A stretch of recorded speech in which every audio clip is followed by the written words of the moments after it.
It's just about having this human experience where you're creating something so special together and just giving into it and allowing something beautiful to happen, right? And so I did really like this part of the book and movie. Hello, and thank you for joining me here at Why the Book Wins, where I compare books with their movie adaptations. My name is Laura, and today I am talking about The Life of Chuck. So this is by Stephen King and was originally published in the 2020 short story collection, If It Bleeds. And then this movie was released in 2025 and is directed by Mike Flanagan. And this is not the first Flanagan-King collaboration because he also directed Dr. Sleep, which I absolutely love. I love that book so much, and I think the adaptation was incredible. And then he also directed Gerald's Game, and I do not have a video for Gerald's Game, but I have read the book and seen the movie, and I did think that was a fantastic adaptation as well. I do wish that he changed the ending because the ending of the book Gerald's Game, it suddenly becomes a different story, and it feels like the last bit should have just been a different short story King wrote, but instead he tacked it on to the end of Gerald's Game, and it just felt so unnecessary and out of place. And then the movie kept it. Come on. Sometimes you don't need to adhere to the book so strictly, right? And if the book had a dumb tacked on ending, then just get rid of it for the movie. You don't need to include that. And so I do love Gerald's Game up until the ending. But yeah, I am a big fan of Stephen King, and I have been covering a lot of Stephen King lately. I mean, I've been covering him since the beginning of Why the Book Wins, but this year in particular, I have been doing a lot. And so I have been so excited to watch this movie. It came out at different film festivals last year and was getting rave reviews. And so I was so excited. And then we also had The Monkey come out earlier this year, which was the first good Stephen King adaptation we have had in years. And so I was excited, we're going to keep the momentum going with good King adaptations, The Monkey, Life of Chuck, and then there's The Long Walk later this year, which I think also has a lot of high hopes. So yeah, even though I'll just say right off the bat, Life of Chuck, I didn't love this movie, and yet it is definitely a better King adaptation than we have gotten in recent years. So that's nice to see, at least. And to share my quick spoiler-free thoughts on The Life of Chuck. So when I read the short story, I liked it, but I didn't love it. But I went into the movie with very high expectations, hoping that maybe they would take the potential within the short story and elevate it and create something incredible for the film. And ultimately, they didn't really do that. And they stayed very faithful to the book. And I feel like it hurt the movie more than helped it in my mind. And so, yeah, this wasn't one where I clicked with it, right? And I got it, and it was so impactful and meaningful. It was close to getting that click, but it just never quite happened. Having said all of that, I would still recommend it. And, Mike Flanagan is a great filmmaker. And even though it's Stephen King, this is not scary at all. And so it's one that a wide audience can appreciate and enjoy. So it is one I would recommend. But the trailer, some of the posters you get from film reviewers are so hyperbolic that it is kind of ridiculous, being the best Stephen King movie ever made. Hold your horses. This isn't the best Stephen King movie ever made. Calm down. And then also just people acting like it's the most life-affirming film ever made. Again, they're just so over the top, and I get being hyperbolic and over the top is what gets you on the poster and in the trailer, and yet it was kind of annoying me, especially now that I've seen the movie, the way people are building it up to be so much. And I was watching Fish Jelly film reviews, and Nick's Rotten Tomatoes poll quote, it was something like, this movie isn't so much profound as it is just a message to live, laugh, love, which I think is pretty accurate.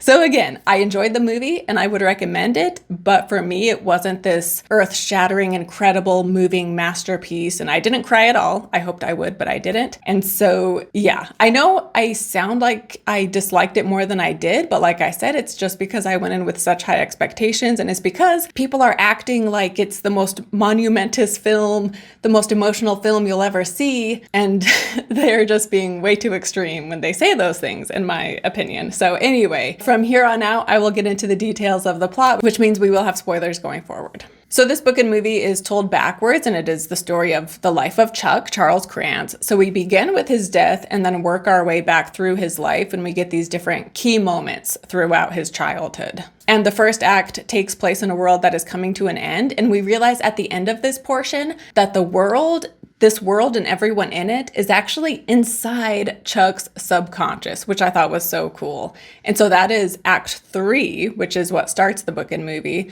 And then Act 2, we go back in time to 9 months before Chuck dies. And he's out of town at an accounting convention when he hears a person playing the drums on the street. And he stops and begins to dance, and a woman joins him. And he and this woman and the drummer share in this special moment. And then we end with Act 1, which tells us how when Chuck was 7, his parents died. And so he was raised by his grandparents. And his grandma loved to dance, which is where he got his love of dance. And he also just had a natural talent for it. And he also joins an after-school dance club, which is also a very influential time in his life. And he is the best boy dancer. And he and the best girl dancer plan a performance to do at the school dance. And Chuck is a little nervous, especially in the movie, but ultimately he does it and everybody is very impressed. And it's a very special moment for him. And then also in this section, we hear about how his grandparents live in a Victorian home, and to me, it seems like an attic, but they call it a cupola. I have never heard that word in my life, but this cupola/attic, his grandpa drunkenly tells him that in the decades they have lived there, he has only gone up to the cupola like 5 times. And each time he has seen a vision of someone's future death, including his own wife's. And so he has seen his wife's death, and now he is just kind of waiting for it to happen. And he says how the waiting is the hardest part. And he tells him, don't ever go in there yourself. And he doesn't up until he is 17. So his grandma dies when he is still a kid. And then when he is 17, his grandpa dies. And after his grandpa dies, Chuck finally goes into the cupola and he sees himself in the future on his deathbed. And rather than allowing this image to haunt him, and rather than live just waiting for the end to come, which is how his grandpa kind of chose to live, is just like waiting for this bad thing to happen, instead, Chuck chooses to live his life to the fullest. And we get this mantra that is used earlier where he says, "I am wonderful, I deserve to be wonderful, I contain multitudes." So to begin with my thoughts on Act 3, I went into this book knowing absolutely nothing. And this first section was just so intriguing. Like, the world seems to be coming to an end, and we're following a guy named Marty who is navigating these events. And he sees a billboard saying, "Charles Krantz, 39 great years. Thanks, Chuck." And along with the huge billboard, they are also having ads like this on TV and on the radio. And there is a plane doing skywriting. And yet no one knows who Charles Krantz is. And as I was reading this, I was so intrigued, and I was like, what is going on? Like, who is Chuck? Is he some alien higher power that's like going to take over the earth or something? Like, I had no idea. And then when it is revealed that they are living in Chuck's subconscious and the world is coming to an end because he is dying, like, I thought that was such a cool concept, and it made me want more of this. Like, I would love to get a whole book just about the world in someone's mind and how what's happening in the mind relates to what he is doing in life. Like, just that right there is just such a cool concept. And I did like this part of the movie, and we do get some amazing performances here. But I just gotta say, this might be a random, maybe not random, but like a nitpick I had, is because Marty, he is reconnecting with his ex-wife. And at one point they're talking on the phone. This is exclusive to the movie. This was not in the book. He is talking to his ex-wife, and he goes on about how, like, oh, if the creation of the universe was in a calendar year, then humans' existence is only in like the last section of the last day on the calendar. And he was like, so if this is the end of the world, that means we're on December 31st of the cosmic calendar. And we see later that the reason Marty is saying this is because Chuck in his life had heard this on TV at one point, so it got in his head. But in the moment, like, why is Marty saying this? Is he trying to be comforting? Like, where's the comfort in this? Like, who cares about the cosmic calendar? And it felt like he kind of was rambling, going on about something that I just didn't understand why he was talking about that in it. Yeah, I still don't quite get it, even with the connection to Chuck's own life. Like, why would he go off telling his ex-wife about this? Like, this isn't comforting to hear that, like, oh, if we're in the last days, that means we're on December 31st of the calendar in the last 10 minutes. Like, I don't know. Comment down below what you thought of this scene. But that part, I was just like, why is he rambling on about this? But regardless, like I said, I did really like this section of both book and movie, and I thought their performances were excellent. And then, so given how much dancing was part of this story, as I was reading the book, I was excited to watch it because you can read about people dancing, but it's very different than when you see it on screen. And I did love the dancing element. I'm a big fan of musicals. And so I love the dancing, and even the child actors when we get their dance bit. I really like that too. And it was really fun to watch. And the movie also has another added scene that was not in the book where the grandpa is an accountant and he is very passionate about math. And we have this whole monologue where his grandma has died and she loved dancing. And so she instilled a love of dance into Chuck. But then the grandpa is telling him, like, you're really talented with math. So this is what you should pursue because the world needs, there's careers for people who are good at math, but the world doesn't need more dancers. So stop messing with dancing and get serious about math. And you can tell this has an impact on Chuck. And as a boy, like, it feels like the grandpa is throwing cold water on his dreams of dancing. And this also in the movie, it makes him hesitant to do the performance when he goes to the school dance. But then he goes outside and he sees a shooting star, and also the right song comes on. And so then he goes inside and they do the performance. Whereas in the book, we didn't get this thing with his grandpa telling him that he should pursue math. And also in the book, the girl came up to him being like, oh, let's do our performance. And he tells her, like, let's wait for the right song. Like, I need to feel it. And so that's why he holds off in the book, is just because he's waiting to feel the right moment. But in both book and movie, after the performance, he is just having an endorphin rush because everybody is so impressed. And it was just this amazing moment he was able to share. And so he's just feeling, really hot. And so he goes outside to get some cool air and he is just spinning, feeling just incredible.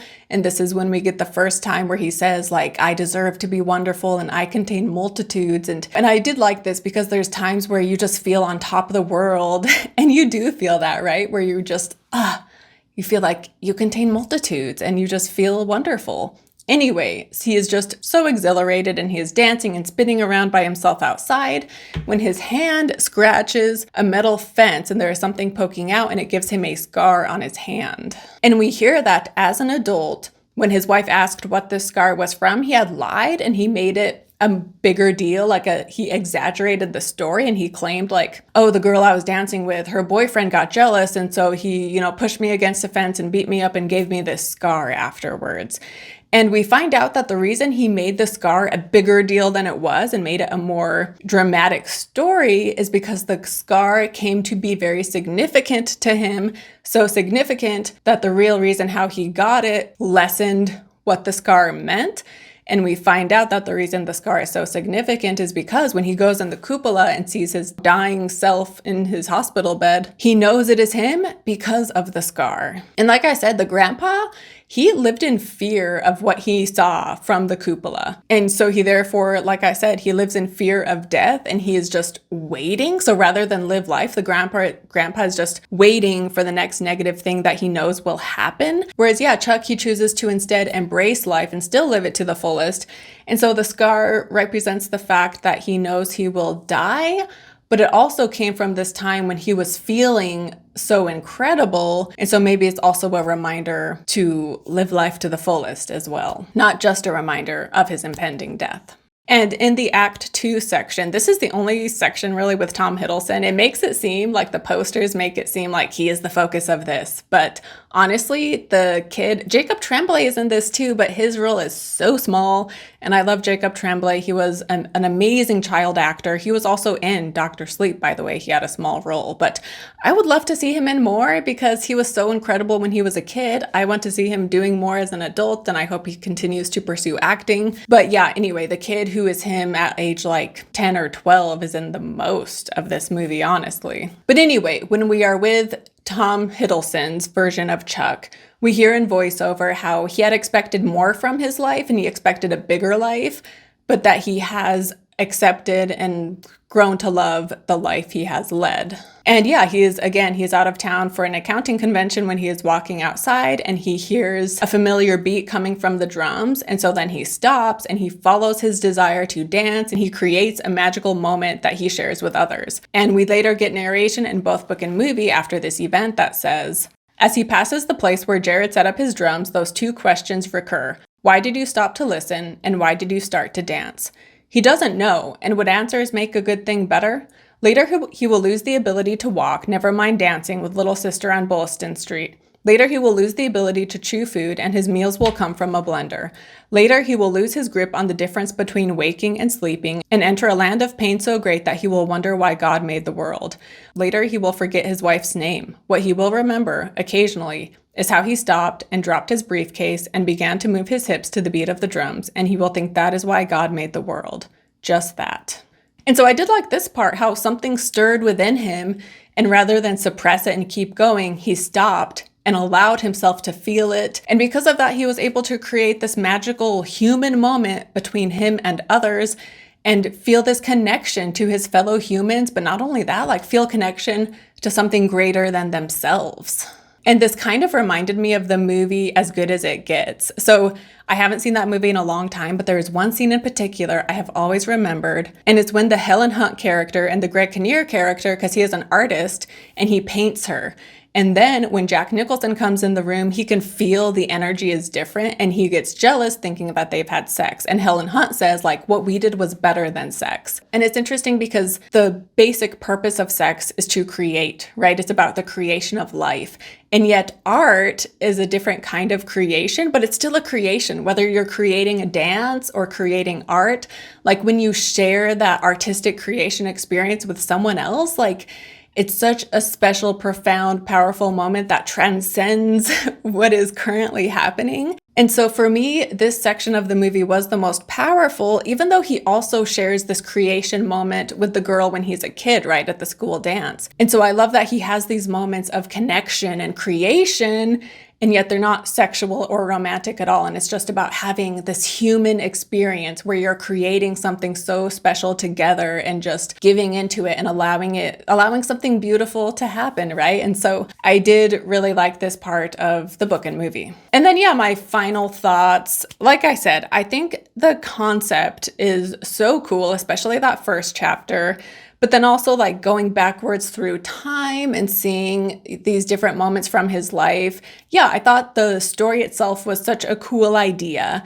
It wasn't executed in a way that like really got to me when I finished the story. Like I said, I was just like, oh, like that was nice. But it didn't really hit me the way I wanted it to. Like there's so much potential in the story, and I was hoping Mike Flanagan would take the potential and turn it into something incredible. But instead, he just stayed super true to the source material rather than doing something more with it. And I know that sounds like a weird critique because generally you think like, oh, the best adaptations are the most faithful ones, but I don't think that. And I think this is one where Mike Flanagan should have put more of himself into the script and made it even more powerful. But then also like the line, I contain multitudes, it was kind of reminding me of the I am infinite line from Perks of Being a Wallflower, and that is a movie I find really annoying. But to be fair, I prefer Life of Chuck far better over Perks of Being a Wallflower. And they both kind of have the message of, like seeing all you are and all you contain and not holding back just because your life may come to an end someday. Like you can still influence the lives of so many others and you still have the ability to create something wonderful while you're still here. And so that is kind of the message from Perks and Life of Chuck. But I do think Life of Chuck does it much better. But yeah, the I contain multitudes line, maybe it's just a little cheesy for me. Maybe I'm being too harsh. Let me know your thoughts down in the comments. And I did want to mention that I read that Darren Aronofsky originally had the rights to adapt this, which really surprised me because I don't associate him with making feel-good movies. But I kind of wish he had been the one to make this movie because I think he would have put his own spin on the story and he would have made it his own. And maybe my complaint about certain things maybe being too heavy-handed or cheesy, I feel like he would have made changes to add more nuance and subtlety. And again, I don't think he would have stayed super faithful the way this version did. So I love Mike Flanagan, and yeah, I wish we could see what Aronofsky would have done with it.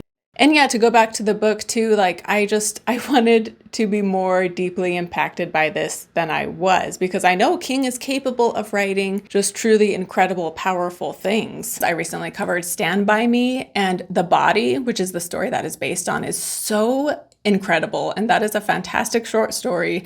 And in general, I love Stephen King's writing. Like Dr. Sleep, which I mentioned, that has some really powerful passages. So I know Stephen King is, the king of horror, but he can also just write some of the most beautiful stuff. And so I feel like I'm not asking too much of him to want something more from this story. Like I can see what he was going for. It just didn't quite hit for me. But anyway, when it comes to book versus movie, I don't know, like the movie is so faithful and we get the voiceover narration as well. And a lot of the narration comes straight from the book. So if you have seen the movie, I don't think it's necessary to read the book, because I guess I'll say the movie wins, because the movie I think is the better way to experience this story actually, because you're basically getting exactly what you got in the short story.